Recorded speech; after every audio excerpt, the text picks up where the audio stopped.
Thank you all for coming.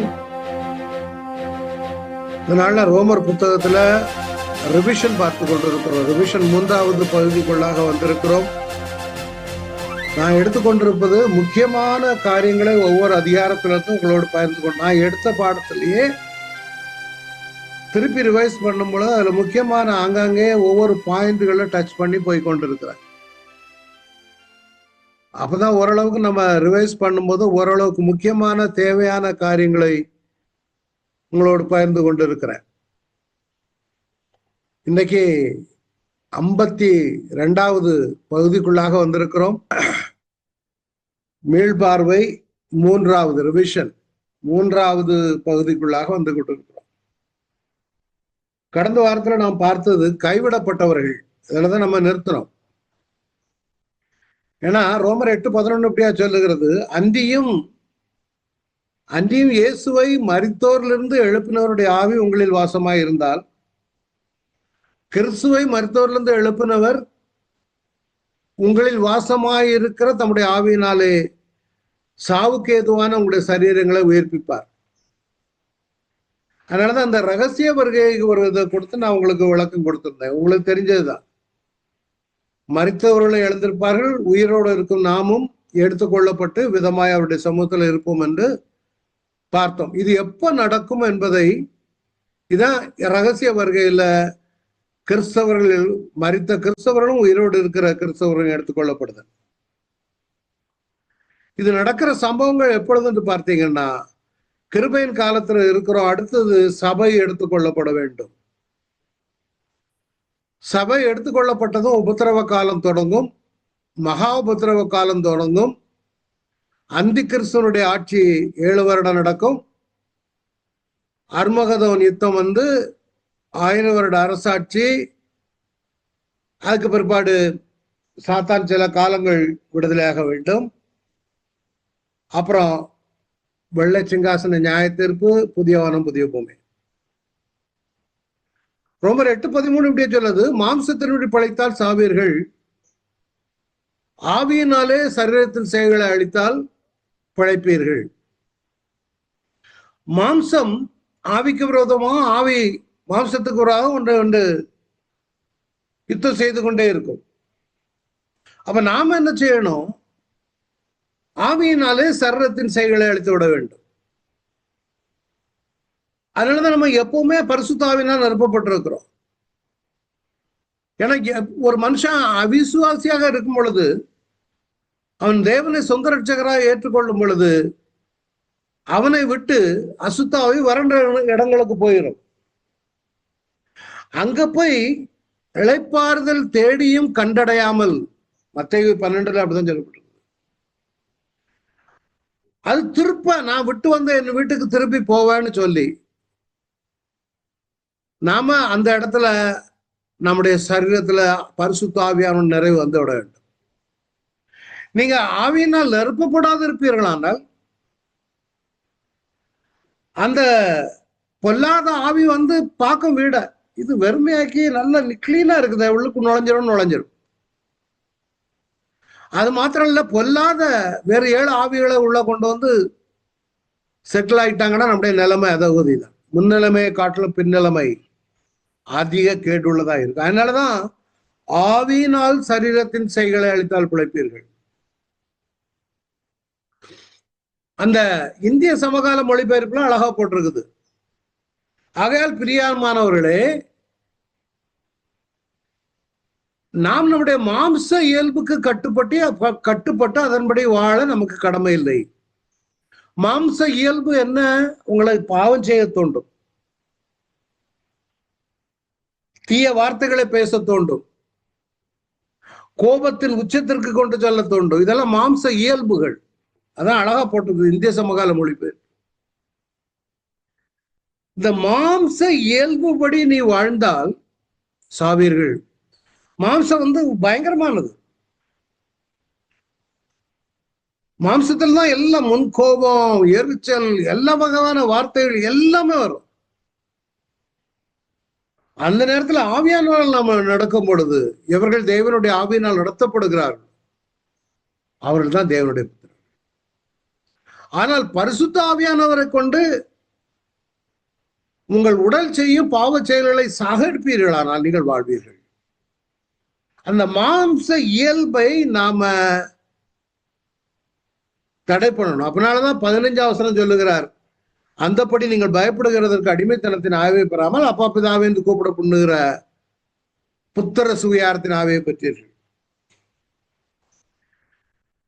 இந்த இடத்துல இந்த புத்திர சுவிகாரம் பெறுகிறவர்கள் என்னவெல்லாம் பெறுவார்கள் என்ற ஒரு கற்பனையான ஒரு உயிலை எழுதி நான் உங்களுக்கு கடந்த நாட்கள்ல காண்பித்தேன். திருப்பி அதை கொண்டு செல்ல விரும்புகிறேன். ஏன்னா இதற்கு அடிப்படை வசனமாக எபிரேயர் 9ஆம் அதிகாரம் 16, 17ஆம் வசனத்தை உங்களோடு பகிர்ந்து கொள்ள விரும்புகிறேன். எங்கே நம்ம புத்திர சுவிகாரம் பெற்றாச்சு, நாம அப்பா பிதாவே என்று கூப்பிடப்படுகிற புத்திர சுவிகாரம் பெற்ற நாம் என்னவெல்லாம் நாம் பெறுவதற்கு பாக்கியவான்கள். அது எப்ப எஃபெக்ட் எடுக்கும் சொல்லுங்க. எங்க மரண சாதனம் உண்டோ, இந்த உயில் எழுதுறாங்கன்னு சொல்லுவாங்கல்ல, அந்த உயில் எழுதினுடைய மரணத்துக்கு பிற்பாடுதான் எஃபெக்ட். அந்த சாதனத்தை எழுதினுடைய மரணமும் உண்டாக வேண்டும். அப்போ மரணம் உண்டான பின்பே மரண சாதனம் உறுதிப்படும். அதுவரை அதுக்கு எஃபெக்ட் கிடையாது. அதே மாதிரி அது எழுதின மனிதன் உயிரோடு இருக்கும் பொழுது அதற்கு பலனும் கிடையாது. நமக்கு மரண சாதனம் எழுதினவர் இயேசு கிறிஸ்து. அவர் மரித்தார், உயிர்த்தெழுந்தார். அப்ப அவர் ஒரு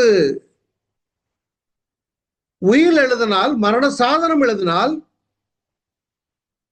எப்படியாக இருக்கும் என்ற ஒரு கற்பனையான ஒரு உயிலை உங்களுக்கு காண்பித்தேன். இது வேதத்தின் அடிப்படையில், வசனத்தின் அடிப்படையில் தான். இது கற்பனையான ஒரு உதாரணம் இருந்தாலும் கூட வேதத்துக்கு முரண்பாடாக ஏதாவது இருக்குமானா நீங்க என்னோட பகிர்ந்து கொள்ளலாம். என்ன எழுதுகிறார்? பரலோகத்துக்கு சொந்தக்காரரும் ஒரே பிதாவின் ஒரே குமாரனுமாக இயேசு கிறிஸ்து என்ற சந்தேகம் கிடையாது. என்னை சொந்த ரட்சகராக ஏற்றுக்கொண்டு எனது புத்திரராக எவருக்கும் என் பிதா வாக்குத்தத்தம் பண்ணின எல்லா ஆசீர்வாதங்களையும் இஷ்டதானமாக எனது மரணத்துக்கு பிற்பாடு கொடுப்பேன் என்று இதன் மூலம் உறுதியளிக்கிறேன். அப்படி என்றால் அவருடைய மரணத்துல நீங்களும் நானும் பங்கு பெற வேண்டும். அவருடைய மரணத்துல பழைய மரணத்துல நம்முடைய பழைய சுவாபங்கள் அவரோடு கூட சிலுவையில் மரித்திருக்க வேண்டும். அப்படி இருந்தால்தான் பரலோகத்தில் உள்ள எல்லா ஆசீர்வாதங்களும் நமக்கு கடந்து வரும். புத்திர சுவிகாரம் நாம் பெற்றிருக்கிறோம். புத்திர சுவிகாரம் பெற்றவர் ஆண்டு அனுபவிக்க வேண்டியது. இடமில்லாதனால முக்கியமானவர்களே இங்கு குறிக்கப்பட்டுள்ளது. புத்திர சுவிகாரம் பெறுகிற ஒரு மனிதன் முக்கியமாக அவன் பெற்றுக்கொள்ளுகிறது பாவ மன்னிப்பு.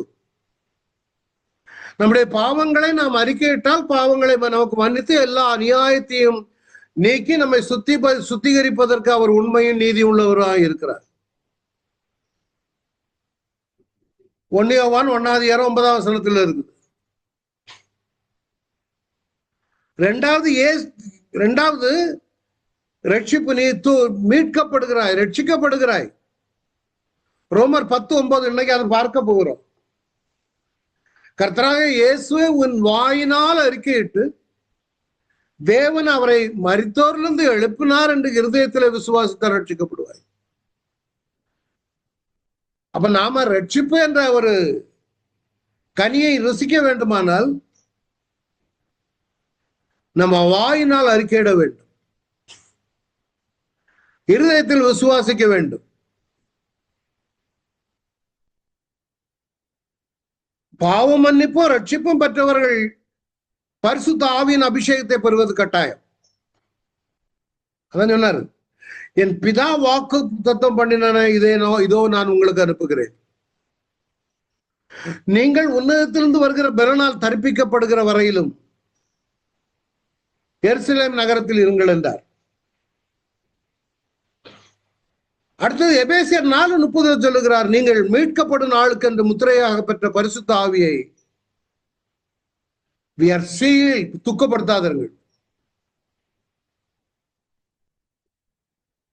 இவைகளெல்லாம் ஆண்டவர் கொடுக்கிற, இதெல்லாம் நடக்குது நம்முடைய வாழ்க்கையில. நம்ம அதை மறந்து போயிடக்கூடாது. நான் ரட்சிக்கப்பட்டவன் என்ற சிலருடைய வாழ்க்கையில ரட்சிக்கப்பட்டிருக்காங்களா இல்லையாங்கிறது சந்தேகம். அவங்களுடைய நடத்தைகள் அப்படி இருக்கும். அநேக நேரங்களில் நாம் பரிசுத்த ஆவியை துக்கப்படுத்துகிறோம். நமக்கு ஒரு அச்சாரமாக கொடுத்திருக்கிறார் இன் அட்வான்ஸ். மீட்கப்படும் நாளுக்கென்று முத்திரையா பெற்றிருக்கிற நீ அதை துக்கப்படுத்தாத, மீறுதல் நிமித்தமாக துக்கப்படுத்தாத. இல்லைன்னா பரிசுத்த ஆவியான் நம்ம விட்டு போய்விட சூழ்நிலை. அதனாலதான் நான் சொன்ன, பரிசுத்த ஆவி நான் நிரப்பப்பட்டா சத்ரு வருவான், 7 பேரை கூட்டிட்டு வருவான். தொடர்ந்து புத்திர சுவிகாரம் ரோமர் 8:14 அதான் நம்ம பார்த்து கொண்டிருக்கிறோம்.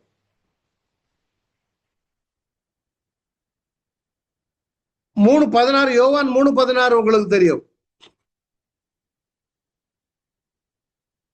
அவன் கெட்டு போகாமல் நித்திய ஜீவனை அடையும் பிடிக்க அவரை தந்தரளி உலகத்தில் நித்திய ஜீவன். அப்புறம் என் சமாதானத்தையே உங்களுக்கு விட்டு சொல்லுகிறேன், பரலோக சமாதானம். நாம இந்த தேகத்தை விட்டு பிரிந்து பரலோகத்திற்கு குடிபோக காத்திருக்கிறோம். அப்படியானால் நமக்கு heavenly citizenship also is guaranteed. அடுத்தது, நம்மை கிறிஸ்துவுக்குள் உன்னதங்களில் ஆவிக்குரிய சகல ஆசீர்வாதங்களினால் நம்மை ஆசீர்வதித்திருக்கிறார். எபேசியர் 1:3 நிறைய இருக்குது. அதான் சொன்ன, இடமில்லாமல் இத்துடன் வேதத்தில் கொடுக்கப்பட்டிருக்க எல்லா ஆசீர்வாதங்களையும் சோர்ந்தெடுத்துக் கொள்ளுகிறவர். Condition. This is all the conditional blessings.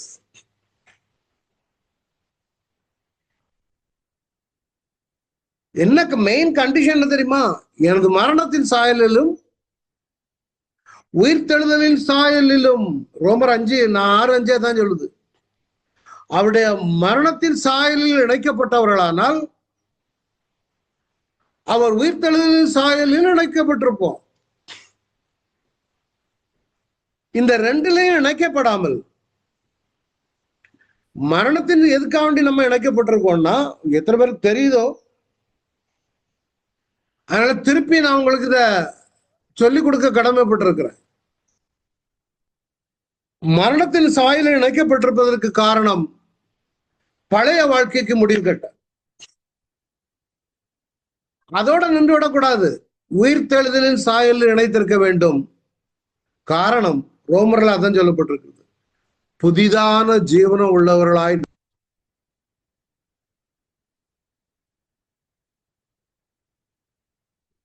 புதிதான ஜீவனம் உள்ளவர்களாய் நடந்து கொள்ளும்படிக்கு. சோ அவருடைய உயிர்த்தெழுதலையும் இணைக்கப்பட்டிருக்கணும்.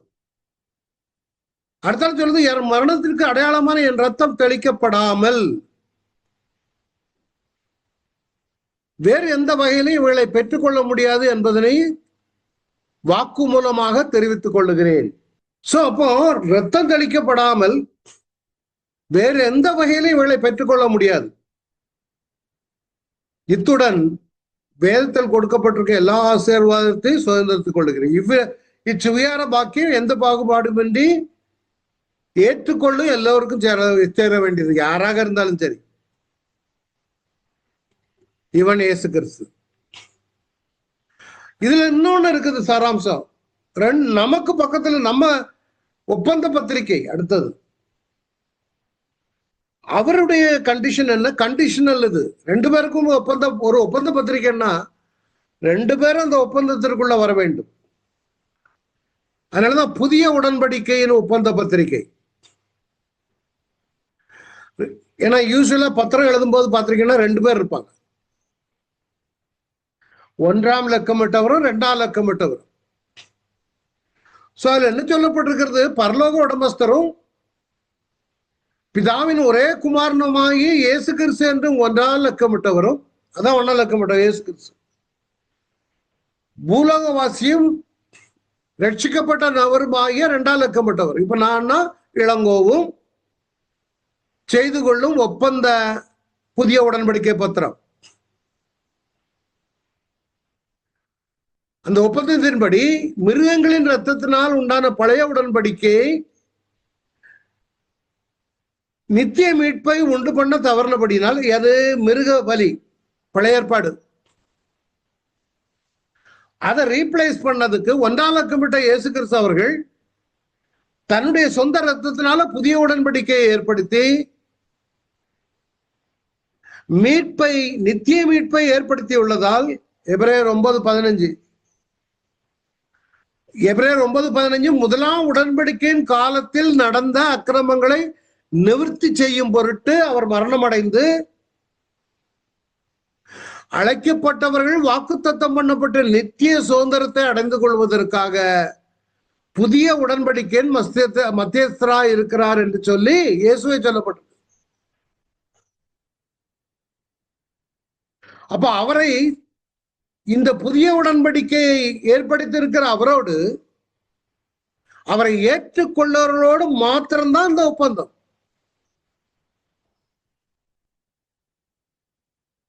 அப்போ 1ஆம் லக்கமிட்டவர் செய்ய வேண்டிய கண்டிஷன் என்ன தெரியுமா? இயேசு கிறிஸ்து தன் பிதாவின் சித்தத்தின்படி தன் ஜீவனை தானாகவே முன்வந்து கொடுத்தமையால் அவருடைய மரண சாசனம், சாசனம் எல்லாம் ஒன்றுதான். எந்த தாமதமும் இன்றி 2ஆம் லக்கமிட்டவருக்கு புத்திர சுவிகார உரிமையை ஆவையும் கொடுக்கும். எனது பாவ மன்னிப்பு, ரட்சிப்பு, பரிசுத்த ஆவியின் அபிஷேகம், மீட்கப்பட நாளுக்கு என்று முத்திரை, நிறைய வாசமே இவெல்லாம் கொடுத்துடணும். அவர் ஜீவனை கொடுத்திருக்கிறாரு. சோ இவர் 2ஆம் லக்கமிட்டவராகிய நாம் இவ்வொப்பந்தத்தில் உடன்பட அடிப்படை தகுதி 1ஆம் லக்கமிட்ட இயேசு கிறிஸ்துவின் மரணத்தின் சாயலும் உயிர்த்தலின் சாயலும் இணைக்கப்பட்டிருக்க வேண்டும். வேறு இவை அல்லாது வேறு எந்த வகையிலும் 1ஆம் லக்கமிட்ட இயேசு கிறிஸ்துவோடு உடன்படிக்கை எடுத்துக்கொள்ள முடியாது. சிலவங்க நினைச்சுட்டு இருப்பாங்க, தண்ணியில முங்கிட்டா போதும், இல்ல வெள்ளச்சட்டை போட்டா போதும், அல்லது மீச எடுத்துட்டா போதும், அல்லது நகையை ஊறிட்டா போதும், அல்லது காணிக்கை கொடுத்துட்டா போதும், அல்லது கோயில் கட்டி கொடுத்துட்டா போதும், இதெல்லாம் உடன்பாடுக்கு வர முடியாது.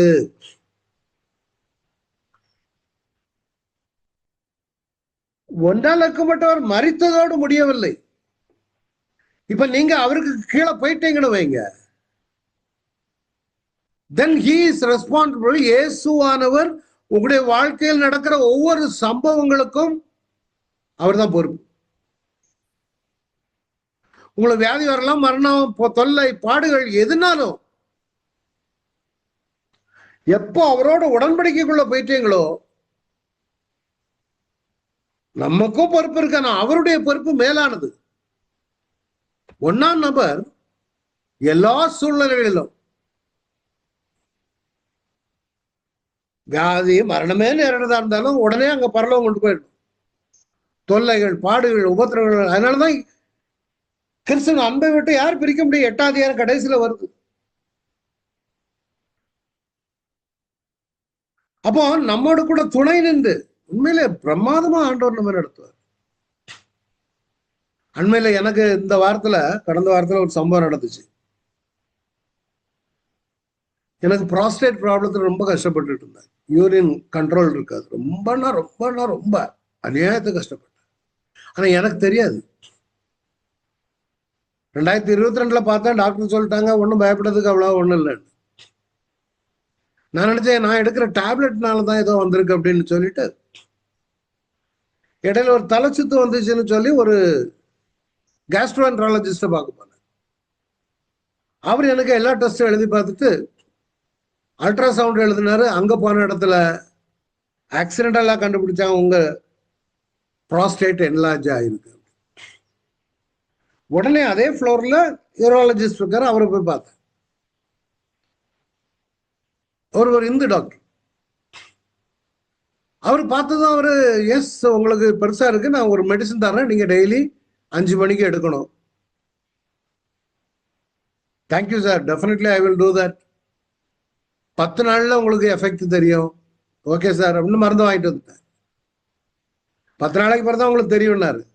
ஆனா ஒரே நாள் டேப்லெட்ல அடுத்த நாளே வித்தியாசம் தெரிஞ்சது. 25 நாள் எடுத்துட்டு திருப்பி ஃபாலோ அப்புக்கு போனேன். போனதுன்னு சொன்னேன், சார் யூஆர் ஏ காட் கிவன் கிஃப்ட் அப்படின்னு. ஏன் அப்படின்னு, நீங்க 10 நாள்ல தான் ரிசல்ட் தெரியும். நீங்க எனக்கு ஒரே நாள்ல ரிசல்ட் தெரிஞ்சு சார் அப்படின்னு. அதனால சொன்னார், it is not me, it is a work of the Holy Spirit. சகோதரன் ஒரு இந்து மனிதர். எனக்கு ஷாக். சார் எப்படி sir, how do you know all that? நான் ட்ரினிட்டி எல்லாம் படிச்சுட்டு இருக்கேன், ஃபெலோஷிப்புக்கு போறேன். Oh thank God. உடனே அந்த இடத்துல ஜெபம் பண்ணி அவரை ஆசீர்வதிச்சுட்டு வந்தேன். என்ன சொல்ல வர, நமக்கு அந்த இது ஏன் என்ன, நான் இதை தாடி போகல. எனக்கு தலைச்சுத்து வருதுன்னு கேஸ்ட்ரோன்ட்ராலஜிஸ்ட் போனா, நான் போகாம இருந்திருந்தேன்னு வைங்க, நான் வாழ்நாள் முழுவதும் இது ப்ராஸ்டேட் வளர்ந்து வளர்ந்து நாளைக்கு வேற மாதிரி இதுல கொண்டு என்ன விட்டுருவோம், கேன்சர் வேற போயிருக்கலாம். அப்போ எல்லா சூழ்நிலையும் ஆண்டவர் நம்ம நடத்துவார். not only today, many incidents happened in my life. அப்போ 1ஆம் நம்பர் இயேசு கிறிஸ்து எல்லா சூழ்நிலையிலும் உங்களையும் கைட் பண்ணுவார். நம்ம ஆண்டவருக்கு பயந்து நடக்கும் பொழுது எல்லா காரியங்களும். 2ஆம் நபரோடு துணை நின்று தோள் கொடுத்து எனக்கு அதான் செய்தார். நிரந்தரமா இருதயத்தில் தங்கி, நம்ம ஏன் இருதயம், நீங்கள் தேவனுடைய ஆலயமா இருக்கிறீர்கள். உலகத்தின் முடிவு பெரிது, மற்ற இதோ உலகத்தின் முடிவு பெரிது, சகல நாட்களும் உங்களோடு கூட அவர் இருக்கணும். அப்போ கண்டிஷனை பாருங்க. அடுத்தது 2ஆம் நபரின், அதாவது நம்முடைய மரணம் நேரிடுவதற்கு முன்பு 1ஆம் நபராக இயேசு பரலோகத்திலிருந்து வந்தால் ரகசிய வருகையில 2ஆம் நபரை அழைத்து செல்ல வேண்டும், என்னை அழைத்து செல்லணும். அதான் கண்டிஷன். ஏன்னா அவரை ஏற்றுக்கொண்டா ஒப்பந்தத்தில் வந்திருக்க. ஒருவேளை 2ஆம் நபரை இவரத்திலிருந்து பிரித்தாலும் 1ஆம் நபர் தம் சொந்த தேசமாகிய பரலோகத்தில் தம்மோடு உடனடியாக சேர்த்துக் கொள்ள வேண்டும். யாரு, என்ன மரணம் வந்துச்சுன்னா உடனே நான் அங்க போனோம். கள்ளங்கிட்ட சொன்னார்ல, இன்று நீ என்னுடனே கூட பரதேசி. 1ஆம் நபர் உடனே எங்க சேர்க்கணும். அடுத்தது பாருங்க, கீழ்ப்படியாமல், அதாவது இயேசு கிறிஸ்துவுக்கு 2ஆம் நபர் வசனத்திற்கு கீழ்ப்படியாமல் 1ஆம் லக்கமிட்ட தேவனுடைய குமாரனுக்கு காலின் கீழ் மிதித்தால், இயேசு கிறிஸ்துவின் ரத்தத்தை அசுத்தம் என்று எண்ணி கிருபையின் ஆவியை நிந்தித்தால், மறுபடியும் சிலுவையில் இருந்து அவரை அவமானப்படுத்தினால், நாம் சத்தியத்தை அறிவை அடைந்த பின்பு மனப்பூர்வமாய் பாவம் செய்தால், பாவங்களின் நிமித்தம் செலுத்தத்தக்க வேறொரு பலி கிடையாது. அதுதான் அவங்க மேல கோபாக்கினே வரும். காலின் கீழே போட்டு மிதிக்க கூடாது. கிருபையின் ஆவியை நிந்திக்கிறவன் கொடிதான ஆக்கிரைக்கு பாத்திரம் உள்ளவனா இருக்கிறான். எபிரேயர்ல தான் பார்க்கிறோம் 10ஆம் அதிகாரத்துல.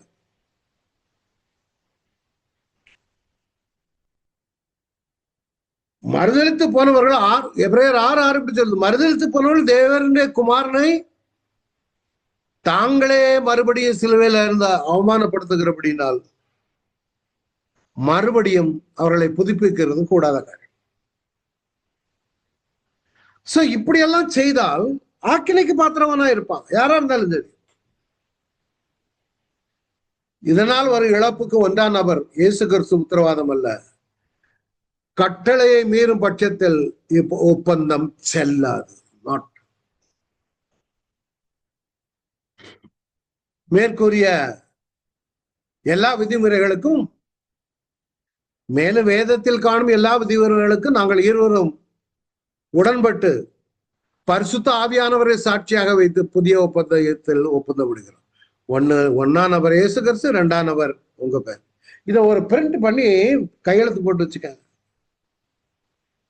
சாட்சி பரிசுத்த ஆவியார் அல்லது உங்க இருதயத்திலேயாவது பிரிண்ட் ஆகிருக்கணும். மீட்கப்பட்டவன், ரட்சிக்கப்பட்டவன், பரிசுத்த ஆவியின் முத்திரையை பெற்றவன், என்னுடைய செல்லும் செயலும் ஆண்டவரை மகிமைப்படுத்துகிறதாக இருக்க வேண்டும். ஏன்னா அவருக்கு அதனாலதான் இயேசுவை ருசித்தவன், இயேசுவுக்கு புத்திர சுவிகாரத்தை பெற்றுக்கொண்டவன், அவன் மேல செலுத்துகிற அன்பு பிரமாதமா இருக்கும். ரோமர்ல தான் சொல்லப்பட்டிருக்கிறது, கிறிஸ்துவின் அன்பை விட்டு நம்மை பிரிப்பவன் யார்? ரோமர் 8:36 கடைசி பகுதி. நான் ஹைலைட் தான் அங்கங்கே கொடுத்துட்டோம், எல்லாம் கொடுத்திருக்காரு. நீங்க சரித்திரத்துல பாத்தீங்கன்னா எந்த ஒரு மனுஷன் இயேசுவை சொந்த ரட்சையா ஏற்றுக்கொண்டானோ அவனை ஒரு நாள் ஈஸியா இயேசுவை விட்டு பிரிக்க முடியாது. கிறிஸ்துவின் அன்பை விட்டு நம்மை பிரிப்பவன் யார்? உபத்திரவமோ, வியாகுலமோ, துன்பமோ, பசியோ, நிர்வாணமோ, நாசமோசமோ, பட்டயமோ, இவை எல்லாவற்றிலையும் நாம நம்மில் அன்புகிறவர்களை முத்தஞ்செய்ய கொள்ளுகிறோம். பசி வந்தாலும் அவன் இயேசுவை மறுதளிக்க மாட்டான். நிர்வாணமானாலும் இயேசுவை மறுதளிக்க மாட்டான். 38 அதனால மரணமானாலும் ஜீவனானாலும் அதிகாரங்களான தேவதூதர்களானாலும் அதிகாரங்களானாலும் வல்லமைகளானாலும் நிகழ்காரியங்களானாலும் வருங்காரியங்களானாலும் உயர்வானாலும் தாழ்வானாலும் வேறு எந்த சிருஷ்டியானாலும் நம்முடைய கர்த்தராக இயேசு கிறிஸ்துவில் உள்ள தேவனுடைய அன்பை விட்டு நம்மை பிரிக்க மாட்டாது.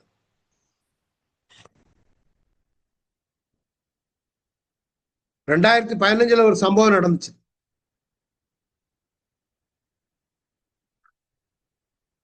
ஒரு பாஸ்டரும் அவருடைய மனைவியையும் நிர்வாணமாக்கி அந்த 2 பேரும் குழந்தைய நடுவுல வச்சு தங்களுடைய நிர்வாணத்தை மறைத்து கொண்டு அவங்கள எந்த இருக்கு பாருங்க. நான் ஃபுல்லா இதான் காட்ட விரும்பல, பாருங்க. Please pray for the Christian pastor and his wife being humiliated by Indians in Uttar Pradesh. 2015. They were made naked and march around the town as punishment. இவங்க இயேசுவை மறுதளிச்சிருப்பாங்கன்னு நினைக்கிறீங்களா? இவ்வளவு ஹியூமிலியேஷன் ஆன பிறகும். மணிப்பூர்ல பாருங்க, mob parades women naked.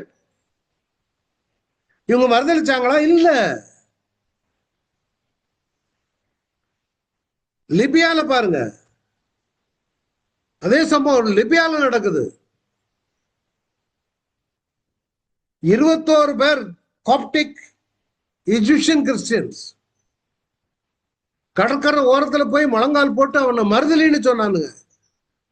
21 பேர் முடியாதுன்ட்டாங்க. பின்னால கண்ணு.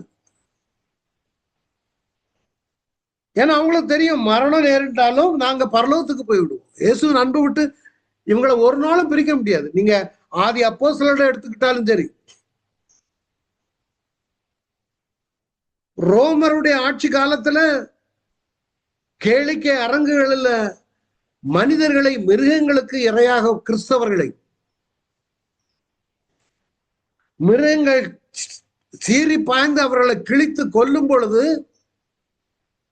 இந்த அரங்குல சுற்றி இருக்கிறவர்கள் கை தட்டி மகிழ்வார்கள். இரவுல இந்த கேளிக்கை அரங்குகள் நிரம்பி இருக்கும் பொழுது விளையாட்டுகளை பார்ப்பதற்கு கிறிஸ்தவர்களை தீ கொளுத்தி பந்தங்களாக பயன்படுத்தினார்கள். ஒரு பக்கம் மகிழ்ச்சியின் ஆரவாரம்,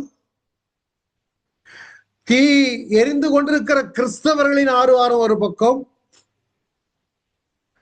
நடுவுல மிருகங்களுக்கு இரையாகி கொண்டிருக்கிற கிறிஸ்தவனின் அழுகை குரல், மரண ஓலம், மிருகங்களின் சத்தம் எல்லாமாக சேர்ந்து அந்த அரங்கமே அதிரும் அளவுக்கு இருக்கும். என்ன நீ இயேசுவை மறுதலி, உடனடியா விடுதலை, உனக்கு வீடு கொடுப்பேன், நலம் கொடுப்பேன், சொத்து கொடுப்பேன், அந்த நாள் இன்னைக்கு நமக்கும் நெருங்கி கொண்டிருக்கிறது. ஆனால் நம்முடைய பிள்ளைகள், தேவ பிள்ளைகள் ஒரு நாளும் சில மறுதளிக்கிற கூட்டம் இருக்கிறானுங்க, போய் கோமாளித்தனம் பண்ணிட்டு. நான் சொல்ல வரல. உண்மையான அன்பை ருசித்தவன், உண்மையான இயேசுவோடு உறவு கொண்டவன் பாகத பாருடா. ஏன்னா ஆண்டவர் சொல்லியிருக்கார், ஆத்துமாவை கொல்ல வல்லவர்களாயிராமல் சரீரத்தை கொல்ல வல்லுகிறவர்களுக்கு நீங்கள் பயப்பட வேண்டும். ஆத்மாவையும் சரீரத்தையும் நரகத்தில் அழிக்க வல்லவருக்கு பயப்படும். பவுலும் சீலாவும் என்ன பண்ணாங்க? சிறைச்சாலையில அழுதுகிட்டா இருந்தாங்க, பாடிக்கிட்டு இருந்தாங்கய்யா. சாதராக், மேஷக், ஆபேத்நேகோ என்ன சொன்னாங்க? எங்களை தப்பு வைக்க வல்லவரா இருக்கிறார், தப்பு வைக்காமல் போனாலும் நாங்கள், ஏன்னா அவங்களுக்கு தெரியும் மரித்தால் பரலோகம்.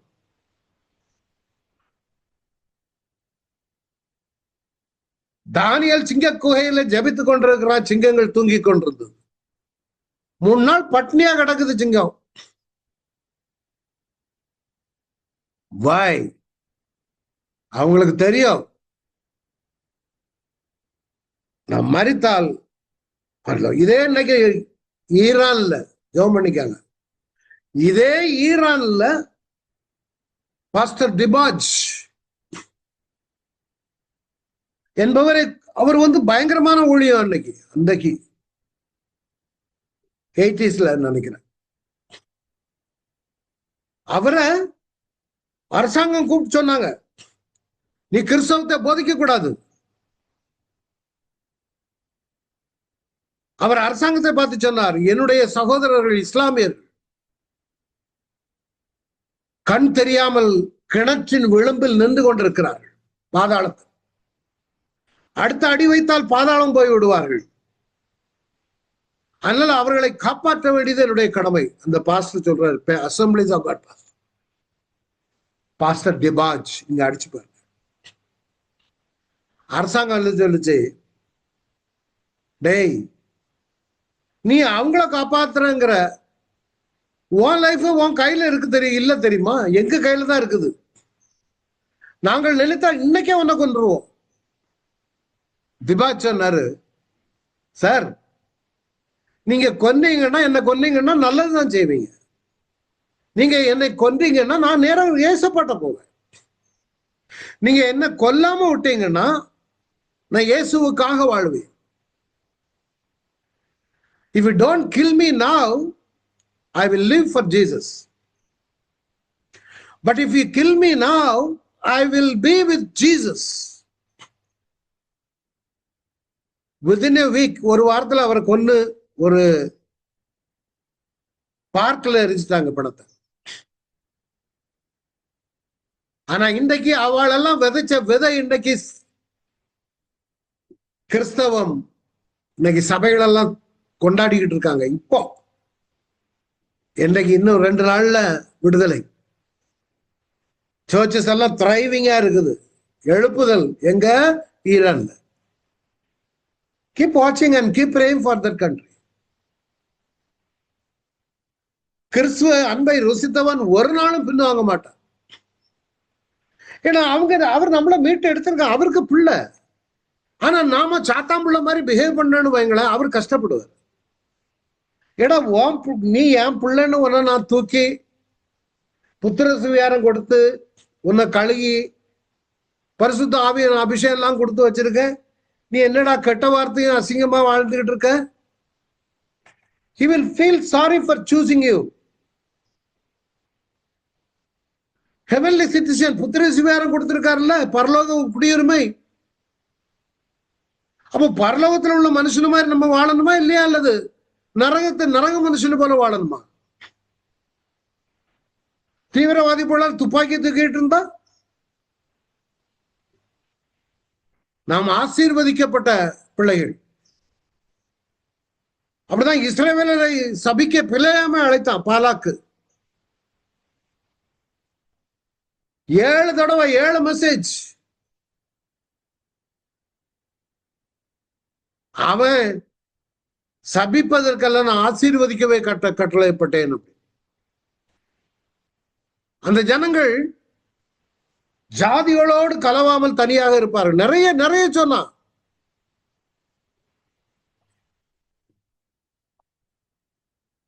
பொய் சொல்ல தேவன் மனிதன் அல்ல, மனம் மாற அவர் மனுபுத்திரனும் அல்ல. அவர் சொல்லி செய்யாதிருப்பாரோ, வசனத்தை நிறைவேற்றாதிருப்பாரோ. இதோ ஆசீர்வதிக்க கட்டளைப்பட்டேன். அவர் ஆசீர்வதிக்கிறார், நான் திரும்ப கூடாது. யாக்கோபிலே அக்கிரமத்தை காண்பதில்லை, இஸ்ரவேல்ல குற்றம் பார்க்கிறதில்லை. ஆசீர்வாதம் ஆசீர்வாதம் ஆசீர்வாதம். அவர் ராஜாவின் ஜெய கம்பீரம் அவர்களுக்குள்ளோட இருக்கிறது. அவருடைய தேவன் அவர்களோட கூட 7 முறை மலைக்கு மேல இருந்து பார்த்த ஆசீர்வதித்தான். காண்டா மிருகத்திற்கான பலன் இந்த ஜனங்களுக்கு இருக்கிறது. நம்மை ஆசீர்வதிப்பதே தேவனுக்கு தெரியும். அதை விட்டு விலகி விடக்கூடாது. அடுத்தது 9ஆம் அதிகாரம். பவுலுக்கு இஸ்ரவேலரை குறித்து பாரம். 2வது தெரிந்தெடுத்தல் தேவனது உரிமை. நியாய தீர்ப்பிலும் இரக்கத்திலும் நீதி செலுத்தும் தேவன்.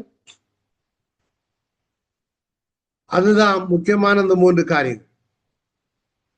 19 பாத்தீங்கன்னா குயவனாக தேவனின் அதிகாரம். புறஜாதியார் எப்படி நாம் வருகிறோம், இஸ்ரவேலை இடராலும் புறஜாதியாரின் விசுவாசம். இஸ்ரவேல் சொல்லிக்கிட்டு இருந்தா நாங்க தான் தெரிந்து கொள்ளப்பட்ட ராஜரிய ஆசாரிய கூட்டம். பவுல் அதை அடிச்சு உடைக்கிறாரு. இஸ்ரவேல் வம்சத்தாரெல்லாம் இஸ்ரவேலர் அல்லவே, உண்மைதான். அவங்களுக்கு நினைப்பேன், நான் இஸ்ரவேல் கோத்திரத்துல பிறந்திருக்கேன்.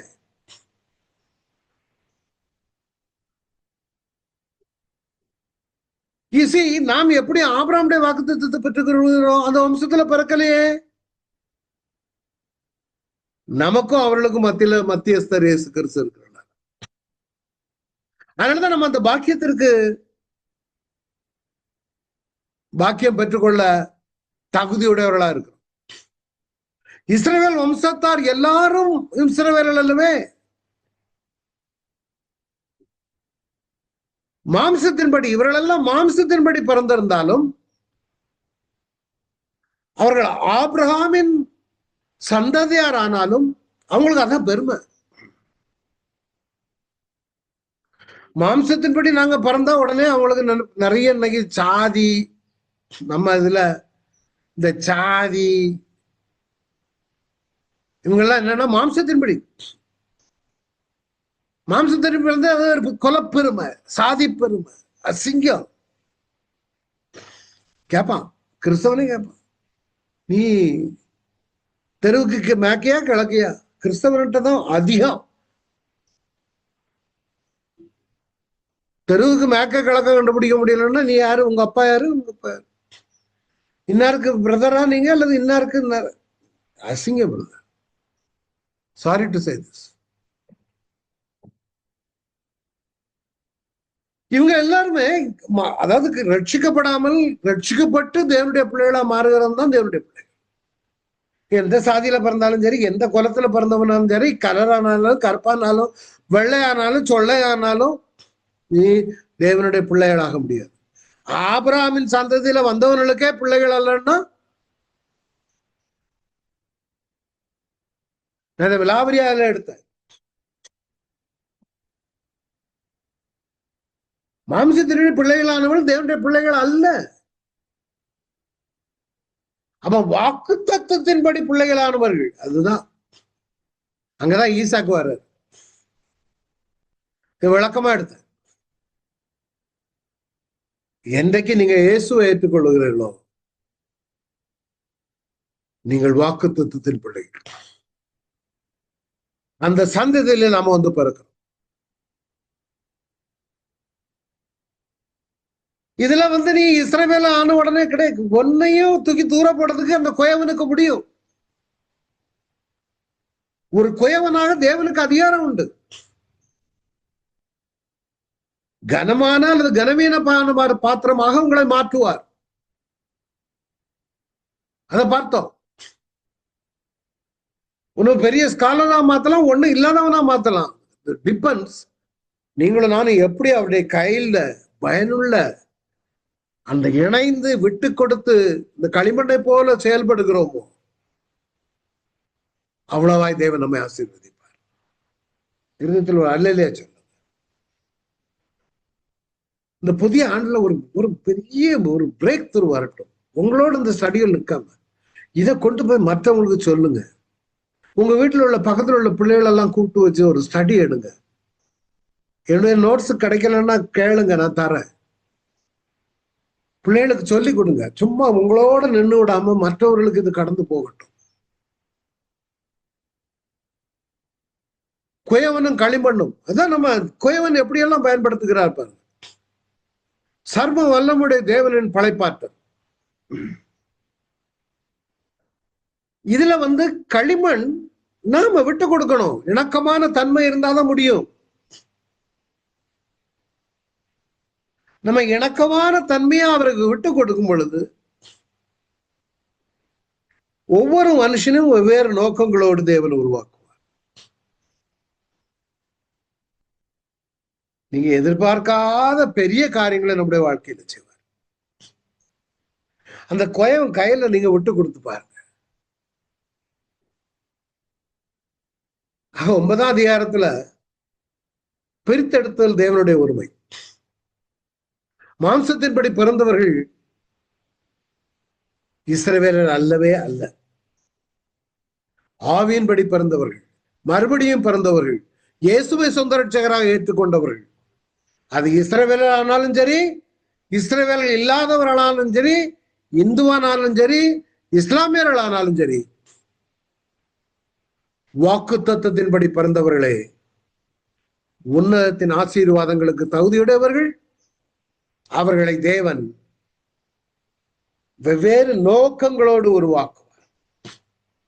இந்த ஆண்டுல புதிய மாற்றங்கள் வரட்டும். உங்களுடைய செயல்பாடுகள்ல, உங்களுடைய சிந்தனைகள்ல, தேவனோடு நடக்கிற விஷயங்கள்ல. எல்லாரும் நிறைய பேர் ரெகுலரா வந்துகிட்டு இருக்கீங்க. வருஷங்களாக என்னுடைய ரெகுலரா அட்டென்ட் பண்ணிருக்கேன். I am really thankful. I thank God for such a God fearing children. நான் தொடர்ந்து எனக்கு அதான் லீவ் எடுக்கும் போதெல்லாம் மனசு கஷ்டமா இருக்கும். என்னை நம்பி இவ்வளவு பேர் இருக்காங்களே, இவ்வளவு விட்டுக்கிட்டு நான் ஏன்னா என்னுடைய குடும்பத்தோடு சில இடங்கள்ல போக வேண்டியதுனால நான் லீவு எடுக்க வேண்டியது இருந்துச்சு. உங்க மேல அவ்வளவு ஒரு எனக்கு தந்த தெய்வ பிள்ளைகள் உள்ள எப்படியாவது ஆவிக்குரிய மாற்றங்கள் இவருடைய வாழ்க்கையில வர வேண்டும் என்பதுதான் என்னுடைய நோக்கம். ரோமர் 10ஆம் அதிகாரம் ஒரு இம்பார்ட்டன்ட் அதிகாரம். அது கூட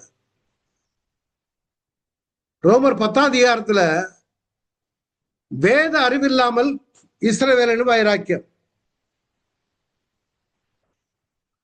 அடுத்தது நீதிமானாக மாறுவதற்கு விசுவாசமா கிரியையா? ஒரு கூட்டம் நினைச்சுக்கிட்டு இருந்தாங்க கிரியைதான் அவனை நீதிமானா மாற்றும். அப்படி அல்ல. அடுத்தது சுவிசேஷத்தின் முக்கியத்துவம். சுவிசேஷத்தை நிராகரித்த இஸ்ரவேல். இதெல்லாம் நான் விளக்கமா எடுக்க போறதுல டைட்டில் தான் அதெல்லாம். அப்போ நீதிமானுடைய அச்சாணி விசுவாசம். ஒரு மனிதன் நீதிமானாக மாற வேண்டுமானால் அவனுக்கு தேவை விசுவாசமே தவிர பிரமாணம் அல்ல. எவன் தேவனை விசுவாசிக்கிறானோ அவனெல்லாம் ரட்சிக்கப்படுவான். இது யாருக்கு? யூதர்களுக்கு மாத்திரம் அல்ல, உலகளாவிய எல்லாருக்கும் அழைக்கும். அந்த விசுவாசம் 10ஆம் அதிகாரத்துல வருது. நான் என்ன எடுத்தேன்? விசுவாசிக்கும் இருதயமும் அறிக்கையிடும் நாவும். விசுவாசிக்கும் இருதயமும் அறிக்கையிடும் நாவும் கடந்த நாட்கள்ல எடுத்தேன். என்ன விசுவாசம்? முதல்ல விசுவாசிக்கும் இருதயம். நீ விசுவாசிக்கணும்.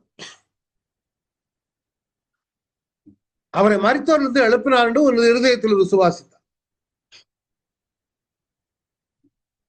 இரண்டாவது, நாவினால் அறிக்கையிட வேண்டும்.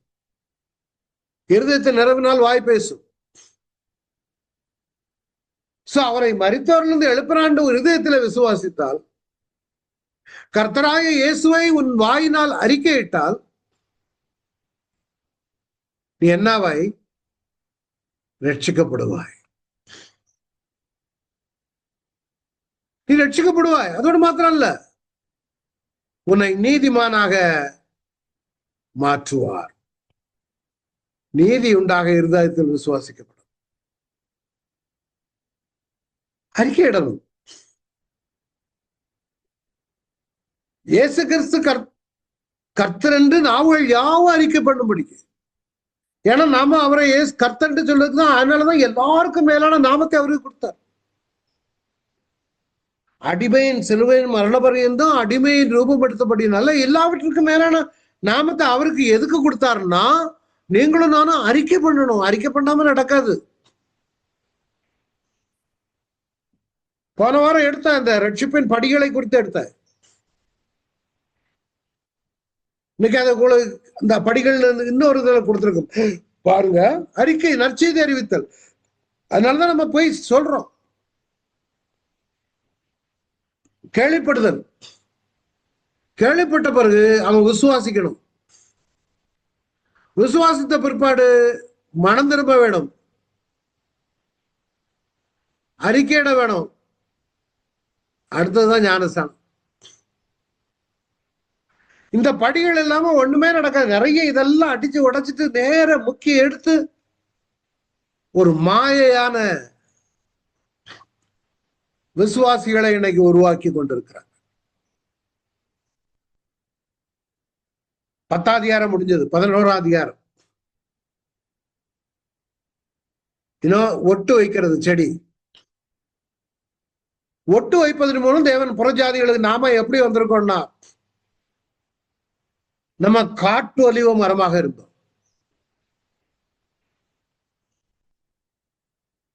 புறஜாதியராக இருந்தோம். இதுக்கு தகுதியே இல்லாதவனா இருந்தோம்.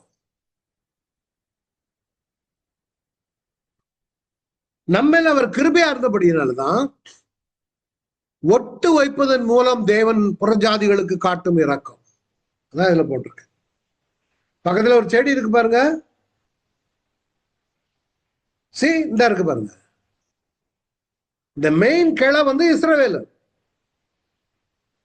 அதுல இயேசு கிறிஸ்து மூலமாய் நம்மை ஒட்டு வைக்கிறதுனால நாம் இஸ்ரவேலருக்குள்ள ஆசீர்வாதங்களை புறஜாதியராக நாம் பெற்றுக் கொள்ளுகிறோம். நம்ம உயர்குல கணிதரும் உயர் ரக திராட்சை கொடியாரும். ஆனா ஆண்டவர் சொன்னார், நீங்கள் என்னுடைய வார்த்தைகள் உங்களில் நிலைத்திருந்தார். இன்றைக்கு நாம் இந்த இவ்வளவு பெரிய ஆசீர்வாதங்களை பெற்றுக் கொள்வதற்கு காரணம், தேவன் இஸ்ரவேலருக்குள்ள எல்லா ஆசீர்வாதங்களை இயேசு கிறிஸ்துவின் மூலமாய் நாமும் பெற்றுக் கொள்ளுகிறோம். ஆபிரகாமுக்கு என்னெல்லாம் சொன்னாரோ அதை நமக்கும் பெற்றுக் கொள்ளுகிறோம்.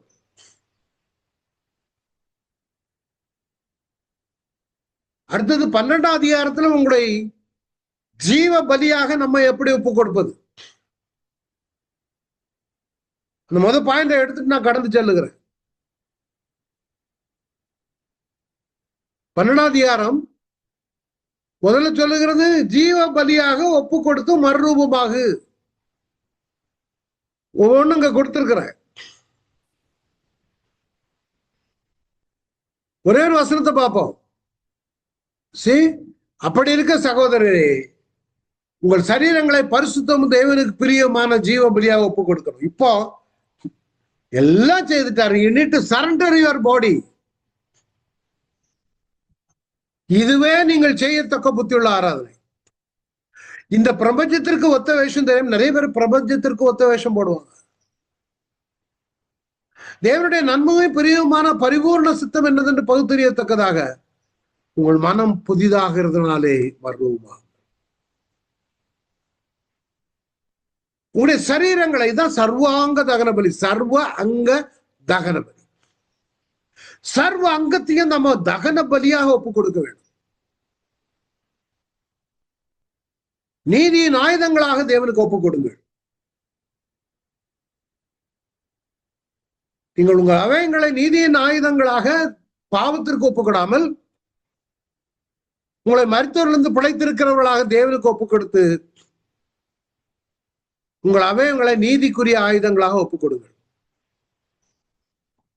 நம்ம மாவசத்திற்கு உட்பட்டிருந்த காலத்தினால அங்க பாவம் தான் இருந்துச்சு. அன்னைக்கு பாவம் தான் நமக்குள்ள இருந்துச்சு. இப்போ நாம தகன பலியாக கொடுக்க வேண்டும். நம்முடைய நாவை தகன பலியாக கொடுக்க வேண்டும். நம்முடைய இருதயத்தை பழைய வாழ்க்கையை தகனமாக ஒப்புக் கொடுக்க வேண்டும். தீயவர்களை செய்திருந்த நம்முடைய கரங்களை தகன பலியாக ஒப்புக் கொடுக்க வேண்டும். அதான் ஒரு புத்தியுள்ள ஆராதனை.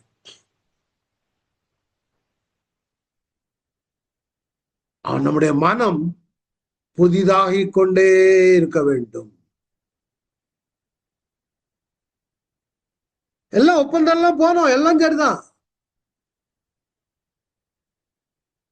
கர்த்தர் சித்தமான அடுத்த வாரம் 13 அதிகாரத்திற்குள்ள வரலாம். பட் ரிமெம்பர், மனம் புதிதாகிக் கொண்டே இருக்க வேண்டும். உங்களை ஜீவ பலியாக அவர்களுக்கு அவருடைய சமத்துல சமர்ப்பித்துக் கொண்டே இருக்க வேண்டும். அப்பந்தான் தேவன் நம்மள பிரியப்படுவார். அதுதான் புத்தி உள்ள ஆராதனை. நிறைய பேருக்கு நினைப்பு ஆராதனைன்னா நான் ஒரு பர்க்மன்ஸோ கையை பாடி எபினேசரே எபினேசரே அதெல்லாம் பாட வேண்டியதா, வேண்டாங்கல்ல. பட் இந்த பாடும் பொழுது நம்மை அர்ப்பணிக்க வேண்டும். To do the will of God. நாவு, சிந்தை, பேச்சு, என்னை தருகிறேன் தருகிறேன் கருத்தில் எல்லாம் படைக்கிறதெல்லாம் சரிதான். ஆனா நம்முடைய நாவு, சொந்தம் எல்லாமே அவரை மகிமைப்படுத்தும். இந்த வருடத்துல தேவனை அப்படியாக மகிமைப்படுத்துவோம். எல்லாரும் சேர்ந்து ஜெபிக்கலாம். எல்லாரும் கூட ஆவியானவரை வந்த ஒவ்வொரு பிள்ளைகளுக்காய் ஸ்தோத்திரம். பிள்ளை பேர் பேராய் ஆசீர்வாதி. இந்த புதிய ஆண்டுல கனி கொடுக்கிற பிள்ளைகளாய் மனம் புதிதாகி மறுரூபத்துக்கு ஒப்பு கொடுத்து ஜெபிக்கிறேன். மறுரூபம் ஆகட்டும், அநேகரை மறுரூபப்படுத்தட்டும், அநேகரை நம்முடைய ராஜ்யத்திற்கு சேர்க்கட்டும். இயேசு நாமத்துல எல்லாரையும் ஆசீர்வதிக்கிறேன். பலவீனப்பட்டவர்களுக்கு பலத்தை கொடுங்க, ஆளுகை செய்க, தொடர்ந்து நம்முடைய நாம மகிமைப்படுத்தும். அன்பு இயேசுவின் மூலம் ஜெபிக்கிற எங்கள் நல்ல பிதாவே, ஆமென். என் ஆத்மாவே கர்த்தரை ஸ்தோத்திரி, என் முழு உள்ளமே பரிசுநாமத்தை ஸ்தோத்திரி. என் ஆத்மாவே கர்த்தரை ஸ்தோத்திரி, கர்த்தர் சகல பாரங்களை மறவாதே. ஆமென். Thank you all for coming.